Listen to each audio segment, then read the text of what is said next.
Setelah sempat menjadi trending topik, perusahaan produsen wadah makanan Tupperware terancam bangkrut. Apa penyebabnya?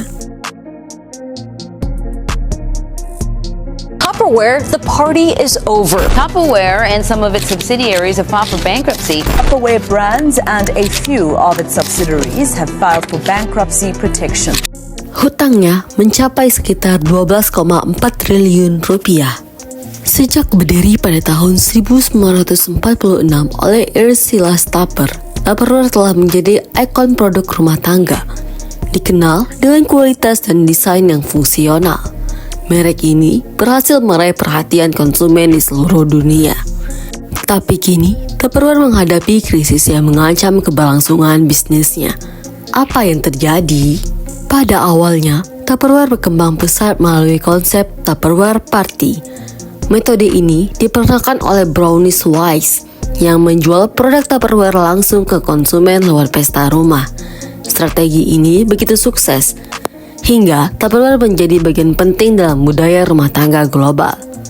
Pada tahun 1960-an, Tupperware telah menjangkau pasar Eropa dan produk-produk ini mulai dikenal lebih dari 100 negara. Namun, seiring waktu, popularitas metode penjualan langsung ini mulai memudar. Dalam beberapa tahun terakhir, Tupperware mengalami penurunan signifikan dalam pendapatan dan jumlah konsultan.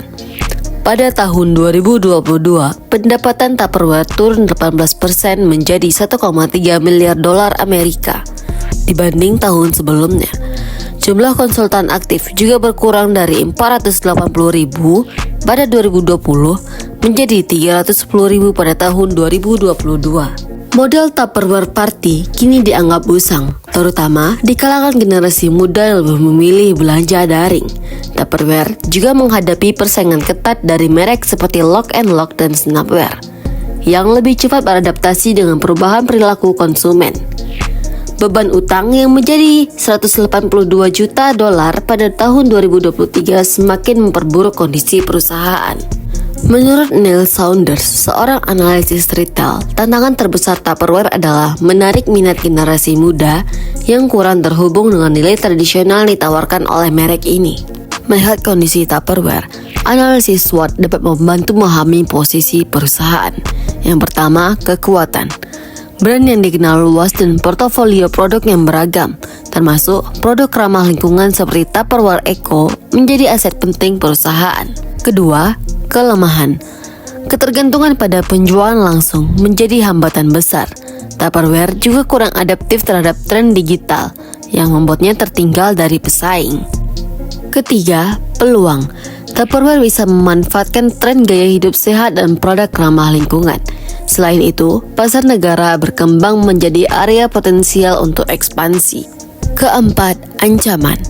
Persaingan dengan merek lain, produk tiruan, dan perubahan kebiasaan konsumen yang lebih memilih solusi praktis menjadi tantangan yang berat. Tupperware berada di persimpangan kritis. Untuk bertahan, perusahaan harus beradaptasi dengan cepat, memperkuat kehadiran di platform digital, dan menjalin kemitraan dengan e-commerce. Selain itu, inovasi produk yang relevan dengan tren gaya hidup masa kini, seperti produk multifungsi dan berkelanjutan perlu ditingkatkan. Jika Tupperware gagal beradaptasi, perjalanan mereka bisa berakhir seperti banyak merek besar lainnya yang tergerus oleh perubahan zaman. Namun, jika berhasil memanfaatkan kekuatan brand dan peluang yang ada, Tupperware masih memiliki potensi untuk bangkit kembali. Kisah Tupperware menjadi pengingat bahwa inovasi adalah kunci keberlanjutan bisnis, terutama di era perubahan cepat ini.